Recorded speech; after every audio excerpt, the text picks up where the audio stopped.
Bonjour et bienvenue à l'actualité de notre chaîne YouTube, Internet et Argent. Abonnez-vous pour ne rien manquer de nos prochains posts. Mondial 2022, la Tunisie s'offre la France mais prend la porte.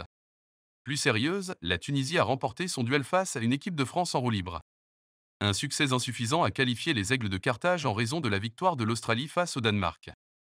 Entre les Bleus et les Aigles de Carthage, une seule équipe a joué au football pendant 90 minutes. Et c'est cette dernière qui a gagné. La Tunisie a battu une équipe de France complètement chamboulée par une mise au repos de ses cadres, 1-0. Le ton est donné dès les hymnes. La Marseillaise est sifflée et les Français prévenus, c'est un match à l'extérieur pour l'équipe largement remaniée alignée par Didier Deschamps.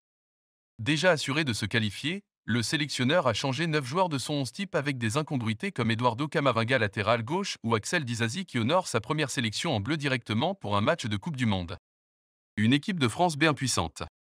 Les Tunisiens savent que face à cette équipe de France, ils ont une carte à jouer. Ils jouent donc crânement leur chance. Sur un coup franc de Wabi Kazri, Gandry fusille à bout portant Mandanda mais le but est refusé pour un hors-jeu, 8e. Quelques minutes plus, l'ancien Stéphanois réclame un penalty. Kazri s'effondre, stoppé par Konaté. L'arbitre dit non, le défenseur ayant bien touché le ballon, 15e. Les Tunisiens, motivés par un exploit, sont forcément beaucoup plus entreprenants. Ils profitent notamment de l'inexpérience de Camavinga, qui perd beaucoup de ballons sur son poste inhabituel. Cependant, il peut compter sur l'appui de Konaté et les retours de son grand frère du Real Madrid, Aurélien Tchouaméni.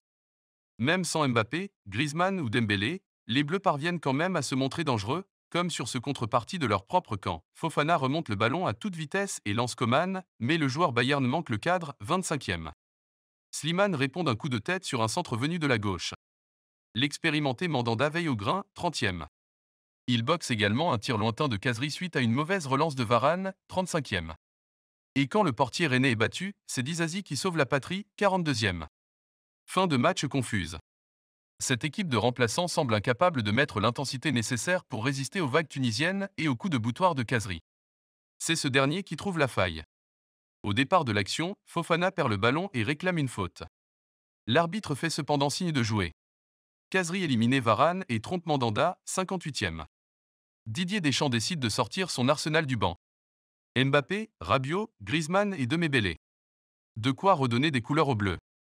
Sur 2 corners de Grisou, la défense tunisienne repousse. Rabiot renverse sur Dembélé qui centre du gauche. Le milieu de la Juventus manque sa volée, 85e. Trop peu. Trop tard. La Tunisie résiste au courage. Avec un coup de pouce de la VAR qui refuse un but de Griezmann pour hors-jeu au tout dernier moment. La Tunisie s'offre donc un succès de prestige face aux champions du monde en titre. De quoi peut-être les consoler de leur élimination. Du côté des Bleus, Didier Deschamps pourra arguer que la nécessité de reposer son 11 avant le 8e de finale et s'épargner des blessures supplémentaires. Et tant pis pour la dynamique victorieuse des premières journées. L'exploit de l'Australie. Les Soxeros, qui ont battu le Danemark grâce à un but de Matthew Leckie à l'heure de jeu, 1-0, ont réussi l'exploit, pour la deuxième fois de leur histoire, d'atteindre les 8e de finale de la Coupe du Monde. Mercredi, Leckie a donc inscrit l'un des buts les plus importants de l'histoire de la sélection australienne. Lancé par Riley Msegré, l'attaquant de Melbourne City s'est joué de l'axe Andersen Mill, bien lent sur ce coup-là, pour tromper Schmeichel d'une frappe croisée, sèche et précise, 61e. Pour le Danemark, demi-finaliste du dernier Euro, cette élimination au premier tour avec ce bilan d'un point sur 9 constitue une énorme contre-performance.